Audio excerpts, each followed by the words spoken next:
We turn to the international papers. Nick Rushworth is here with us on set as ever. Nick, you're starting off with talking about Iowa Tuesday. Iowa Tuesday indeed, and the flurry of activity as the US political season gets into top gear. The Chicago Sun-Times has a comment piece by none other than the Reverend Jesse Jackson, twice a candidate for the Democratic presidential nomination, of course. Now, he argues, well, hey, it's no wonder Republicans are having a hard time warming to this raft of candidates, because each one on offer embraces an extreme right-wing agenda that would make Ronald Reagan look like a liberal. Jackson says the main Republican challengers want to get working families to pay for Wall Street's mess. Sticking with Chicago, you've seen a piece in the UK paper, The Independent. This is about Obama's preparations as the Republicans hammer it out. Well, Obama is the elephant in the room in this Iowa Tuesday, because everything's focused on the Republican candidates. But this is great news for Obama himself. And there you can see in The Independent there, inside Obama's Chicago machine, 200 people are beavering away there in downtown Chicago. Now, they believe the Republican selection process could last till June. That will give them plenty of time to build their candidate up. Their mission, though, the paper argues, is not a done deal, Stuart. It points out that the history books show that the unemployment rate alone now, as it stands, normally in the past, would have been enough to doom a president like Mr. Obama. The name that we keep hearing a lot more about nowadays is Rick Santorum. He sort of appeared from nowhere almost, doesn't he? Indeed, and will he be there at the end? It's hard to say, but at this point, attention is focusing on him, a Rick Santorum surge. I turn to the Atlantic, which is asking, who is Rick Santorum?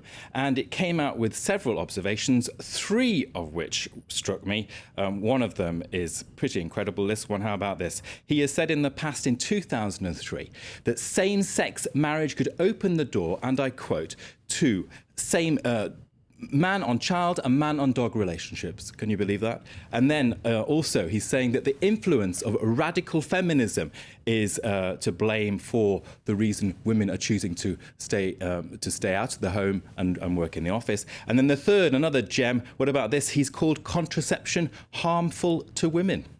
People will still vote for him, though. I mean, that's almost the amazing thing, isn't it? To Syria, something completely different. Violence continuing unabated despite the presence of the Arab League. Well, the L'Orient Le Jour, the French paper, not French paper, the Lebanese paper in French.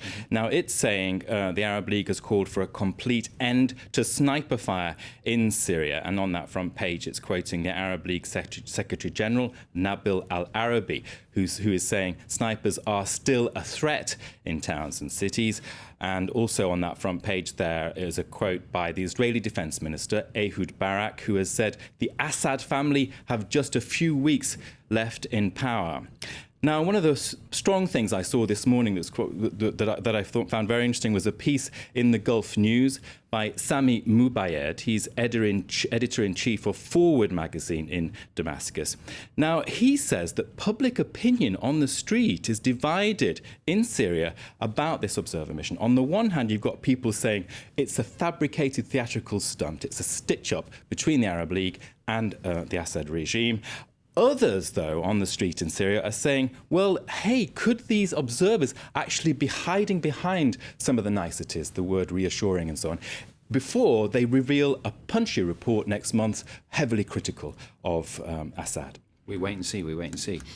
Something completely different now that you've pulled out. This is to do with the higher price of gold, which of course has been going up and up, and the higher price of gold facials in Thailand.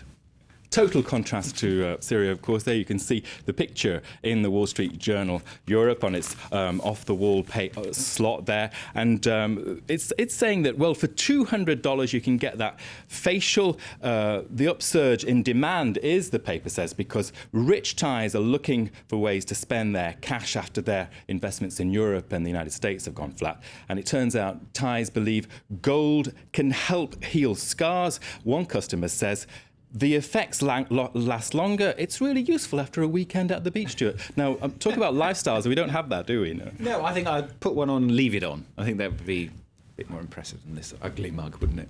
All right, Nick, thank you very much. Nick Rushworth there with the papers here on France 24.